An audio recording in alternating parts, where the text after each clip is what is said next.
what I'm saying? So it's like these great men, they're not going out the way, so the Most High is going to destroy them. But Salaki. No, shoot. That's correct. Yeah, that was received. If I could just quote class. Let's go, Sean. Iron sharpen iron. If I could just quote a precept, the scripture says in Psalm 37:37, mark the perfect man for the end of his peace. So how do you mark the perfect man is by association, associating yourself with the men that are walking after the will of Yahweh Shai. Be followers of me as I'm a follower of Yahweh Shai, as the Apostle Paul said. God. All right, I want to move on to number 4. All right, number 4 is do things daily that you're proud of. You want to maintain a level of belief, but do things daily that you're proud of.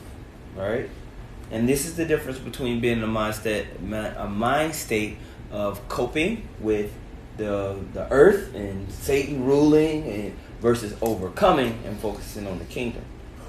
Okay. Because whenever we just wanting to cope to get through the day, we don't do things we're proud of. We do things that give us immediate pleasure, that give us immediate comfort. And sometimes that doesn't make us feel good. But when we do things that make us uncomfortable, that stretch us, when you read but you didn't feel like reading, after you read, you proud of yourself. Absolutely. Absolutely. When you do that lesson but you didn't feel like click and play, you feel good about yourself. That's right. When you go to the class or you tune in and you take notes, but you didn't really feel like it, afterwards, it builds your belief. So you want to do things that make you feel proud of yourself. That's right. You want to stay in the discipline of Yahweh Bashem Yahweh Shai. Because once you complete those type of tasks, it's just like working out and dieting.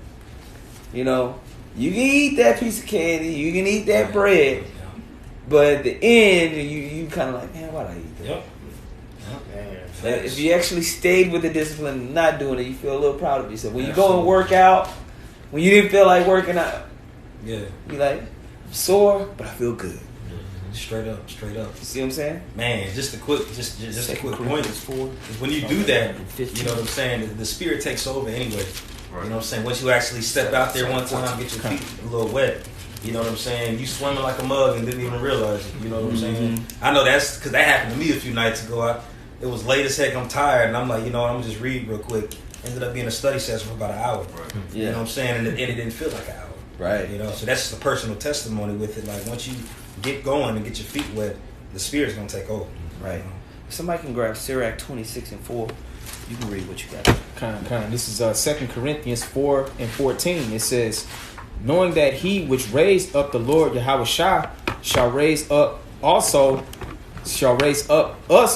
by Yahweh Shai, and shall present us with you. For all things are for your sakes, that the abundant grace might through the thanksgiving of many redound to the glory of the Most High. For which cause we faint not, but though our inward man perish. Read it again. For which cause we faint not, but though our outward man perish, yet the inward man is renewed day by day.